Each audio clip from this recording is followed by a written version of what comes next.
नमस्कार दोस्तों, संस्कृत वर्धनम कक्षा में आप सभी का स्वागत है। दोस्तों, आज के इस वीडियो में हम लोग महाकाव्य के लक्षण के बारे में जानेंगे।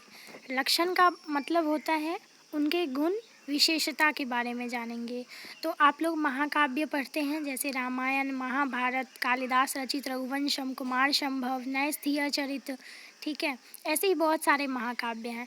तो आप इनको पढ़ते हैं तो आखिर इनमें ऐसी कौन सी विशेषता है, ठीक है। तो सभी महाकाव्य में एक जैसी विशेषता होती है, तो उसी विशेषता को हम लोग पढ़ेंगे कि आखिर इसमें कौन कौन से गुण होते हैं और इसी के बारे में अध्ययन करेंगे। और इससे पहले हम लोग महाकाव्य के उद्भव विकास से संबंधित जो भी पॉइंट्स है उसको हम लोग पढ़ चुके हैं और लिंक डिस्क्रिप्शन बॉक्स में है, तो आप वो भी देख लीजिए। तो चलिए हम लोग महाकाव्य के लक्षण को देखते हैं। तो देखिए, महाकाव्य एक ऐसा काव्य होता है जिसमें जीवन के बारे में ही बताया जाता है। कोई ये नहीं होता है कि महाकाव्य है तो इसमें कोई दैवीय चीज़ बताई गई हो। दैवीय चीज़ होती है, लेकिन दैवीय चीज़ में भी जीवन के बारे में ही इसमें बताया जाता है। जीवन की सर्वांगीणता का इसमें वर्णन होता है, ठीक है। अब देखिए, सर्वप्रथम भामह नाम के कवि जो थे, मतलब सबसे पहले भामह नाम के कवि ने महाकाव्य के लक्षण के बारे में बताया था। उन्होंने अपने ग्रंथ काव्यालंकार में बताया था, ठीक है। सबसे पहले महाकाव्य के बारे में महाकवि भामह ने बताया था, ठीक है। भामह नाम के कवि ने अपने काव्यालंकार में महाकाव्य के लक्षण के बारे में बताया। तो इस पॉइंट को लिखना बहुत ज़्यादा ज़रूरी है, क्योंकि भामह नाम के कवि ने ही सबसे पहले इन्होंने बताया, इसीलिए सर्वप्रथम किसने बताया इस चीज़ को क्लियर करना बहुत ज़रूरी है। और सबसे पहला पॉइंट आपका यही होना चाहिए। उन्होंने क्या कहा?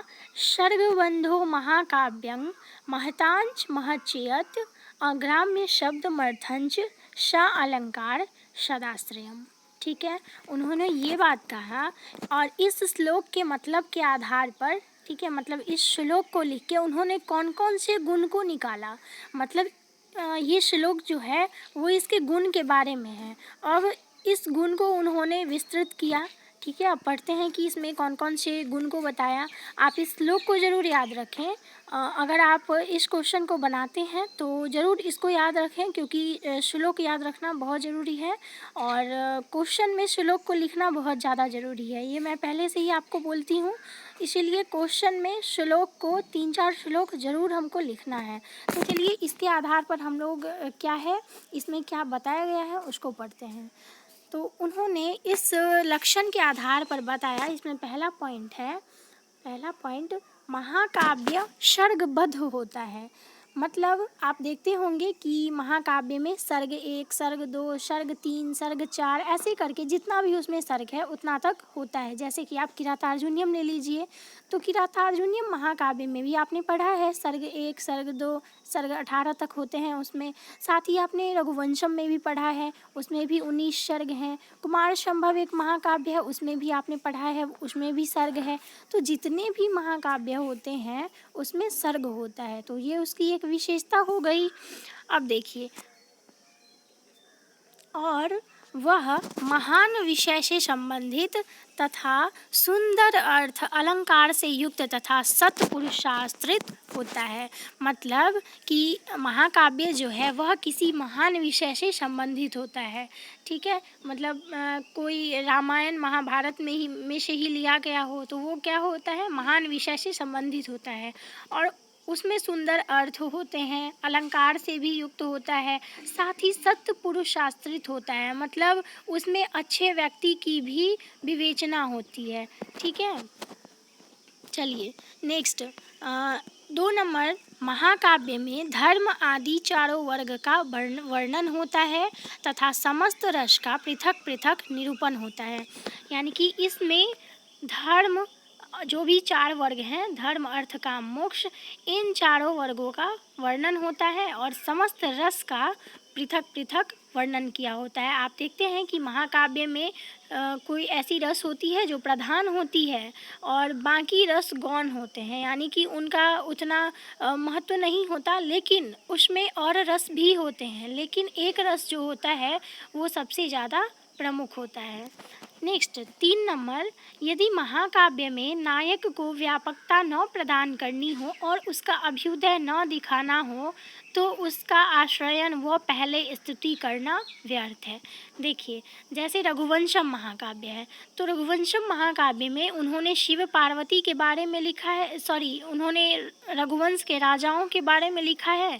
तो जब रघुवंश के राजा के बारे में लिखा है, तो अगर रघुवंश के राजाओं के बारे में अगर उसमें उनकी व्यापकता अगर उनको न दिखानी हो, ठीक है, अगर उसमें व्यापकता दिखाते हैं, व्यापकता का मतलब हो गया उनका विस्तार रूप में उनका वर्णन, अगर उनको वो चीज़ नहीं दिखानी हो तो फिर महाकाव्य का रचना करना व्यर्थ है, फिर नहीं करना चाहिए। इसका मतलब हुआ कि जब महाकाव्य की रचना होती है तो किसी एक ऐसे व्यक्ति की उसमें प्रशंसा की जानी चाहिए जो कि सच में प्रशंसा के योग्य है। तो ऐसे व्यक्तियों को लेके ही महाकाव्य की रचना होनी चाहिए। नेक्स्ट, यदि विचार पूर्वक देखा जाए तो भामह द्वारा निर्दिष्ट लक्षण के आधार पर महाकाव्य का स्वरूप स्पष्ट नहीं हो पाता और दंडी ने ही वास्तव में अपने काव्यादर्श में महाकाव्य के लक्षण निर्धारित करते हुए कहा है। देखिए, सबसे पहले भामह ने तो किया, लेकिन उन्होंने ज़्यादा विस्तार से नहीं किया और साथ ही उनका मत ज़्यादा सफल नहीं हो पाया। वैसे तो उन्होंने जो भी 2-4 मत दिए हैं वो ठीक है, लेकिन उन्होंने ज़्यादा विस्तार पूर्वक नहीं बताया, क्योंकि महाकाव्य तो आप जानते ही हैं, मतलब बहुत बड़ा होता है और छोटा भी होता है कोई, लेकिन उस हिसाब से उनका विस्तार नहीं किया। इसीलिए दोबारा जो है दंडी नाम के कवि ने अपने काव्यादर्श में महाकाव्य के लक्षण को बताया। अब उन्होंने बताया, सर्गबंधो महाकाव्यमुच्यते तस्य लक्षणम् आशीर्णमस्क्रिया वस्तुनिदेशो वापि तन्मुखम् इतिहासकथोद्भूतम् इतरद्वासदाश्रयम् चतुर्वर्गफलोपैतं चतुरोदात्तनायकम्। उन्होंने इस श्लोक को लिखा और इस श्लोक के आधार पर उन्होंने महाकाव्य के लक्षण प्रस्तुत किए। चलिए, उसका पहला पॉइंट है, अनेक सर्गों में जहाँ कथा का वर्णन होता है वह महाकाव्य कहलाता है। मतलब हुआ कि जहाँ पर किसी दूसरे कथानक से लिया गया हो और अनेक सर्ग में उसका वर्णन किया गया हो, जैसे कि आपका रघुवंशम ही है, वह जो है रामायण से लिया गया है, लेकिन उसका जो सर्ग में बटा हुआ है उसमें 17 सर्ग 19 सर्ग है। तो वही है कि एक से ज़्यादा सर्ग, मतलब 8 से ज़्यादा सर्ग होना चाहिए उसमें, और कथा का वर्णन अनेक सर्ग में हो, तभी हम उसको महाकाव्य कहते हैं। नेक्स्ट है, वह आशीर्वाद, नमस्कार या वस्तु निर्देश द्वारा आरंभ होता है। बहुत ज़्यादा इम्पोर्टेंट पॉइंट है कि जब आप महाकाव्य को पढ़ते हैं तो सबसे पहले आप देखते हैं कि उसके मंगलाचरण में किसी भगवान को ही समर्पित होता है वह श्लोक, ठीक है, उसमें भगवान की ही पूजा की होती है, प्रार्थना की होती है। तो यही है कि पहले श्लोक में आशीर्वाद, नमस्कार या वस्तु निर्देश द्वारा आरंभ हो, वही महाकाव्य कहलाता है। नेक्स्ट 3 नंबर, इसकी रचना ऐतिहासिक कथा या अन्य किसी उत्कृष्ट कथा के आधार पर होनी चाहिए। ये आप जानते हैं कि महाकाव्य की कथा जो है वह किसी पिछले इतिहास से ही ली गई होती है। नेक्स्ट, यह काव्य धर्म, अर्थ, काम, मोक्ष का फलदायक हो, ठीक है। नेक्स्ट, नायक बुद्धिमान होना चाहिए। तो मतलब हुआ कि जो महाकाव्य लिखा जाता है उसमें जो भी नायक होते हैं वो बुद्धिमान होना चाहिए, ठीक है। साथ में उसकी प्रशंसा भी होनी चाहिए। अगर उसकी प्रशंसा ना करनी हो महाकाव्य में तो फिर महाकाव्य का रचना करना ही व्यर्थ है। नेक्स्ट 6 नंबर, महाकाव्य में नगर, समुद्र, पर्वत, ऋतु, चंद्र, सूर्य के उदय और अस्त आदि के पर्वतों से अलंकृत होना चाहिए। मतलब महाकाव्य में भी तो जीवन के बारे में ही बताया जाता है, इसीलिए इसमें नगर, समुद्र, पर्वत, ऋतु, इन सभी चीज़ का वर्णन महाकाव्य में होना ही चाहिए। नेक्स्ट, महाकाव्य विरहजन्य प्रेम, विवाह, कुमारोत्पत्ति, विचार विमर्श, युद्ध तथा नायक के जय लाभ आदि के मनोहर प्रसंग से युक्त होना चाहिए। ठीक है, महाकाव्य में जीवन के बारे में बताया जाता है, इसीलिए इसमें विरहजन्य प्रेम यानी कि कोई किसी से बिछड़ गया हो उस अर्थ में, विरहजन्य प्रेम, विवाह, कुमारोत्पत्ति, विचार विमर्श, युद्ध, नायक, ठीक है, जय विजय लाभ, इन सब के बारे में उसमें युक्त होना चाहिए। नेक्स्ट देखिए, दो कवि के बारे में आपने पढ़ लिया, एक भामह और एक दंडी ने बताया। नेक्स्ट जो है वो रुद्रट नाम के कवि, ये देखिए नेक्स्ट दंडी के पश्चात रुद्रट नाम के कवि ने अपने काव्यालंकार में और साथ ही हेमचंद्र नाम के कवि ने अपने काव्यानुशासन में महाकाव्य के लक्षण की ओर ध्यान दिया। ठीक है, पर विवेचन में कोई भी नवीनता न आई, मतलब जो बात भामह और दंडी ने बताया सेम वही बात इन्होंने भी बताया। ठीक है, तो आपने ये चीज़ पढ़ लिया कि महाकाव्य के लक्षण में सबसे पहले भामह, फिर दंडी और फिर रुद्रट और हेमचंद्र, इन चारों ने पहले बताया।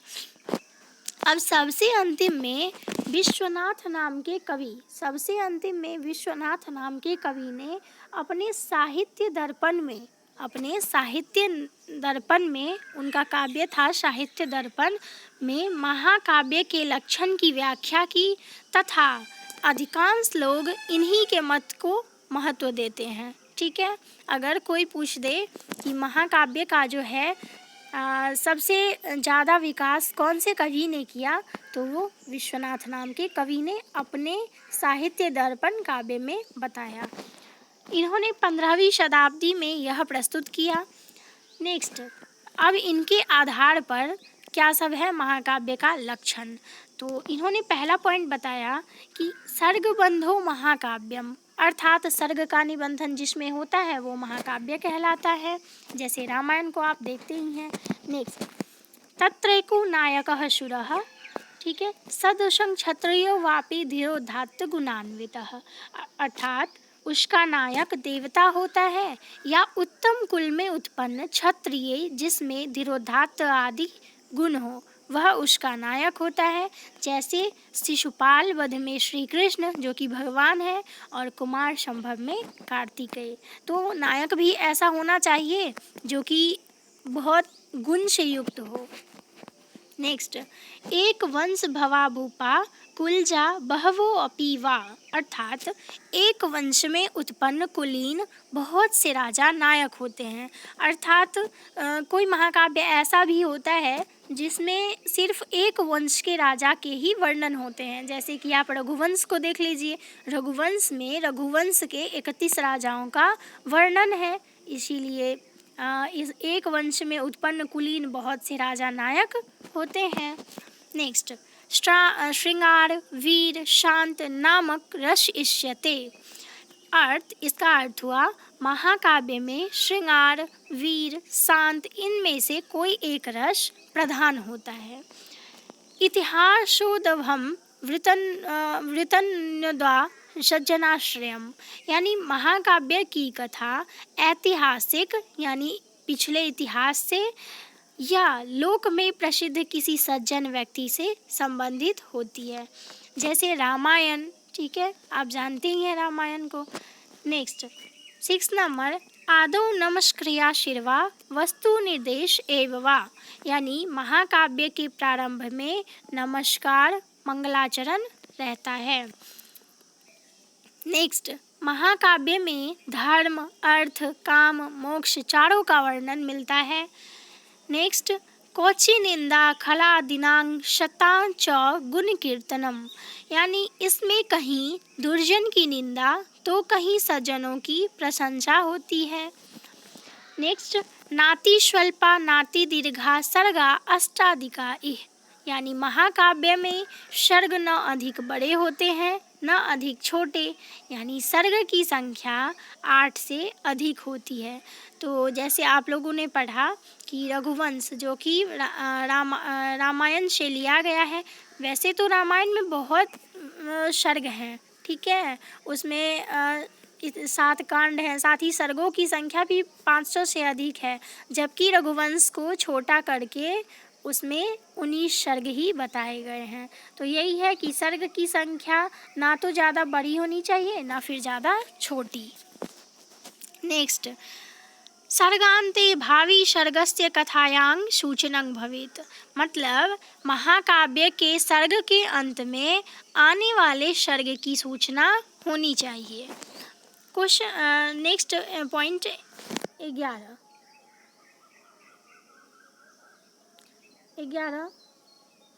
11 नंबर, सर्ग में वर्णित कथा के आधार पर सर्ग का नाम रहता है। ठीक है, मतलब रघुवंश के प्रथम सर्ग का नाम वशिष्ठाश्रम गमन है, क्योंकि प्रथम सर्ग में वशिष्ठ के आश्रम में दिलीप गए थे। ठीक है, इसीलिए सर्ग में वर्णित कथा के आधार पर, यानी कि कौन से सर्ग में कौन सी कथा है उसके आधार पर सर्ग का नाम भी होता है।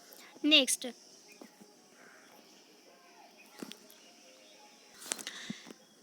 कवेर्वृत्तस्य वा नाम्ना नायकेस्येतरस्य वा नामास्य सर्गोपादैकथिया सर्गनाम तु।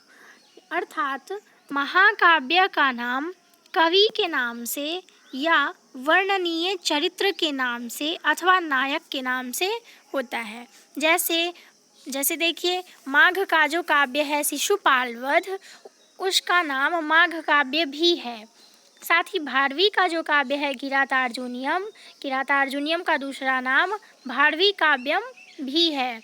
और कुमार संभवम, उसमें कुमार की वर्णन की गई है। ठीक है, इसीलिए कुमार संभव इसका नाम हुआ। भट्टी काव्यम, यानी कि भट्टी काव्य जो है वो भट्टी नाम के कवि द्वारा लिखा गया है, इसीलिए हम इसको भट्टी काव्यम बोलते हैं। और रघुवंशम, जिसमें रघुवंश की चर्चा की गई है। तो सर्ग के नाम पर या फिर नायक के नाम पर या फिर उनके जो रचयिता हैं उनके नाम पर इसका नाम रखा जाता है। ठीक है, नेक्स्ट, महाकाव्य में यथासंभव सूर्य, चंद्रमा, रात्रि, अंधकार, प्रातः काल, मध्याह्न आदि मुनि, ठीक है, स्वर्ग, नगर, यज्ञ, संग्राम, यात्रा, विवाह, पुत्र, जन्म आदि का वर्णन होता है। ठीक है, जब जीवन के बारे में ही वर्णन किया जाता है महाकाव्य में, तो ये सब तो कॉमन है, ये सब तो होगा ही। नेक्स्ट, इस प्रकार प्रत्येक शास्त्रकार ने अपने समय में उपलब्ध लक्षण का वर्णन किया है, लेकिन अधिकांश आधुनिक विचारक विश्वनाथ के विचार को प्रासंगिक मानते हैं। ठीक है, बहुत ज़्यादा इम्पोर्टेंट पॉइंट है ये आपके लिए। तो यही आपका महाकाव्य के लक्षण थे, इतने ही महाकाव्य के लक्षण, जो भी इम्पोर्टेंट पॉइंट है मैंने सारा बता दिया है। तो इससे ज़्यादा आपको करने की ज़रूरत भी नहीं है। अगर आप किसी भी एग्ज़ाम के लिए तैयारी करते हैं तो इसको ज़रूर पढ़ें और ज़रूर इसको एग्ज़ाम में जाके लिखें, घर पे भी लिखें इसको अच्छे से। और साथ ही इसमें जितने भी मैंने श्लोक बताए उसको आप ज़रूर याद करें, बिना श्लोक के आप क्वेश्चन को ना लिखें। मैं हमेशा ये बात आप लोगों से बोलती हूँ, तो श्लोक जितना भी है उसको याद कर लें। चलिए फिर हम लोग मिलते हैं नेक्स्ट वीडियो में, तब तक के लिए धन्यवाद।